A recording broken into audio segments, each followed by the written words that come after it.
আসসালামু আলাইকুম বন্ধুরা।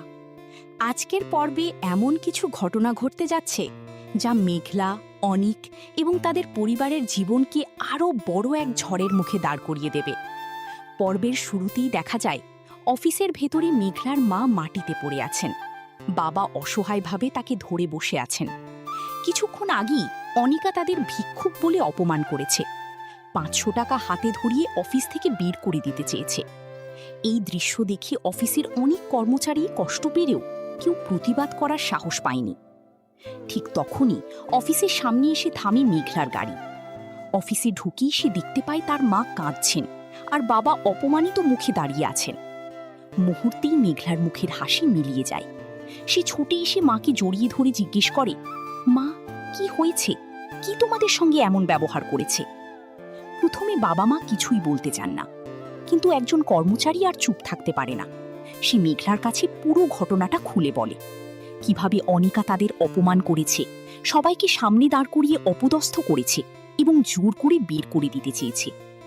সব কথা শোনার পর মেঘলা ধীরে ধীরে অনিকার সামনে গিয়ে দাঁড়ায়। পুরো অফিস নিস্তব্ধ হয়ে যায়। মেঘলা শান্ত গলায় বলে, আজ তুমি শুধু আমার বাবা মাকে নয়, আমাকে অপমান করেছ। মানুষের পোশাক দেখে বিচার করতে নেই।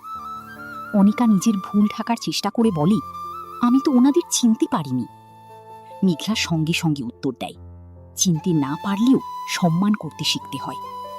অফিসে সবাই মেঘলার কথাই মাথা নিচু করে ফেলে। অনিকা বুঝতে পারে আজ তার পরিকল্পনা সফল হয়নি, কিন্তু সে মনে মনে প্রতিজ্ঞা করে মেঘলাকে আরো বড় আঘাত দেবে। এদিকে অন্যদিকে অনিক এখনো নিজের কষ্ট নিয়ে ছোট্ট ঘরে বসবাস করছে। তার চোখে বারবার ভেসে উঠছে সেই হারিয়ে যাওয়া সন্তানের মুখ। সে নিজেকে ক্ষমা করতে পারছে না। ঠিক তখনই বৃষ্টি তার জন্য খাবার নিয়ে আসে। বৃষ্টি অনেকবার চাইলেও সত্যিটা বলতে পারে না, কিন্তু তার মুখের অস্বাভাবিক আচরণ দেখে অনেক সন্দেহ করতে শুরু করে। সে জিজ্ঞেস করে, তুমি কি আমার কাছ থেকে কিছু লুকাচ্ছ?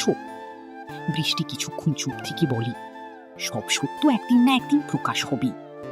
এই কথাটা শুনে অনেক আরো অস্থির হয়ে পড়ে। তার মনে হতে থাকে নিশ্চয়ই তার সন্তানের মৃত্যুর পেছনে এমন কোনো রহস্য আছে যা সে এখনো জানে না।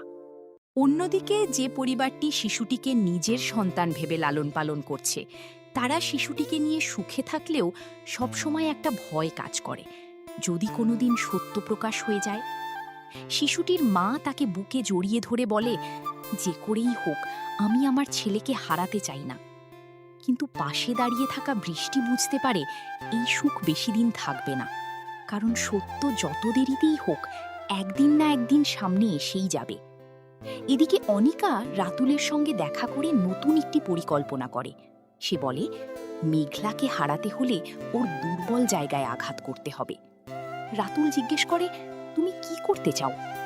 অনিকা রহস্যময় হাসি দিয়ে বলে, সময় হলেই জানতে পারবে। পর্বের শেষ দিকে দেখা যায় অনিক একা বসে নিজের অতীতের কথা ভাবছে। হঠাৎ তার মোবাইলে একটি অচেনা নম্বর থেকে ফোন আসে। উপাস থেকে একজন বলে, আপনি যদি সত্য জানতে চান তাহলে আগামীকাল পুরনো হাসপাতালের সামনে আসবেন। অনিক অবাক হয়ে যায়। সে বারবার জানতে চায়, আপনি কে? কিন্তু ফোন কেটে যায়। ফোনের কথাগুলো শুনে অনিকের মনে নতুন আশার আলো জাগে। সে মনে মনে সিদ্ধান্ত নেয়, যেভাবেই হোক নিজের সন্তানের সত্য সে খুঁজে বের করবেই। অন্যদিকে বৃষ্টি জানালার পাশে দাঁড়িয়ে কাঁদতে থাকে, কারণ সে জানে সত্য প্রকাশ পেলে অনেক মানুষের জীবন বদলে যাবে। ঠিক সেই সময় ক্যামেরা শিশুটির মুখের দিকে যায়। নিষ্পাপ মুখে সে ঘুমিয়ে আছে, কিন্তু তাকে ঘিরেই তৈরি হয়েছে এত বড় রহস্য। শেষ দৃশ্যে দেখা যায় একজন অজানা ব্যক্তি হাসপাতালের পুরনো একটি ফাইল হাতে নিয়ে বলছে, আর বেশি দিন নয়, সব সত্য এবার প্রকাশ পাবে। এই সংলাপের মধ্য দিয়েই শেষ হয় আজকের পর্ব।